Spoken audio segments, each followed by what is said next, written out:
Something few people talk about is what if you want to buy a home via a reverse mortgage? Not so much using the equity in your current home, but it's a reverse mortgage on the new home.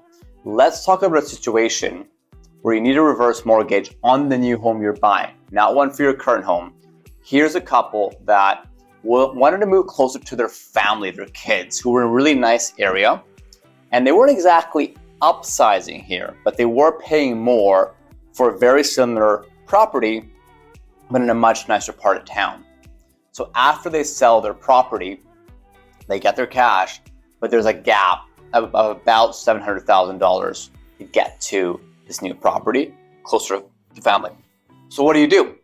Conventional mortgages can't qualify for that. They don't make really any active income. Their pensions are not enough to cover the gap. So how do you take on a mortgage for a more expensive property and not be stressed out about monthly payments? Of course, that's the magic of a reverse mortgage. It's payment optional. So we'll talk about a story about how a couple did this and how they managed to maneuver the whole process so they could be stress-free, they could be closer to family, and instead of just renting, they're still growing their equity over time to preserve the family estate. Let's get into it. So here's the story. It's presented by my colleague Victor Chang at Home Equity.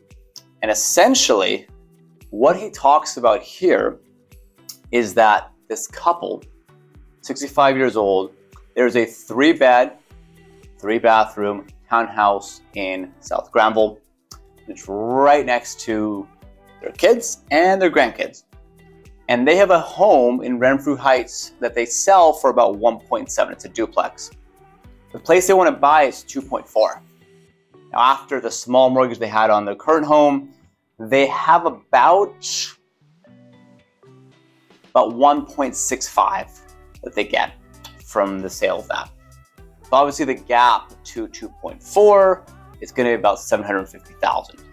They don't have that in extra savings. They can't get mortgage to cover that. They've got to figure out, how do we laterally move closer to family with a reverse mortgage? Okay, so how did this work?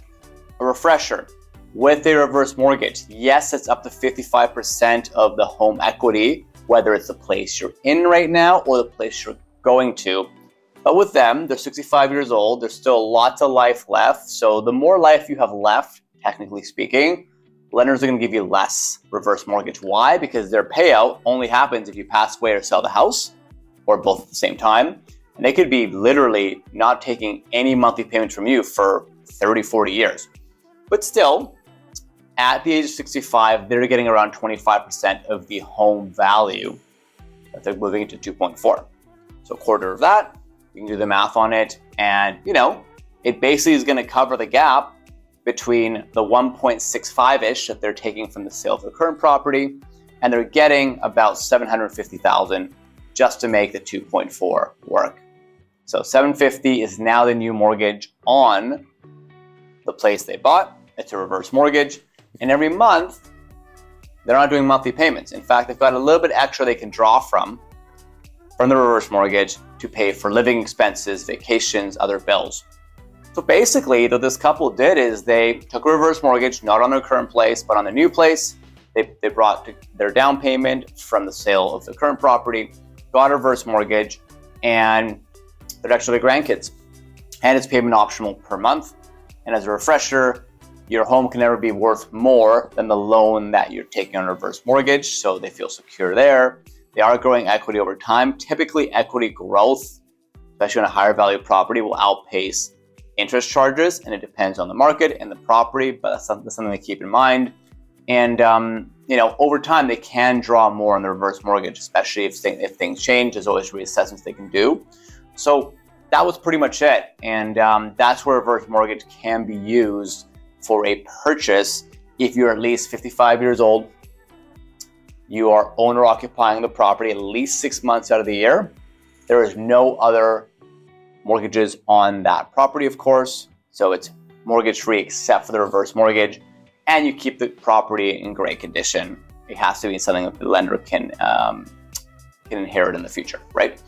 So that is it in a nutshell. So next time, if you're looking to make a lateral move You can do a reverse mortgage if you don't have the income for a conventional mortgage and you don't want to make the conventional monthly payments. A reverse mortgage can be a great solution to have families live closer together and to do it in a stress-free way. So with that, thanks for watching, and if you have any questions, come reach out to us and we'll crunch the numbers for you and figure out a plan. Take care.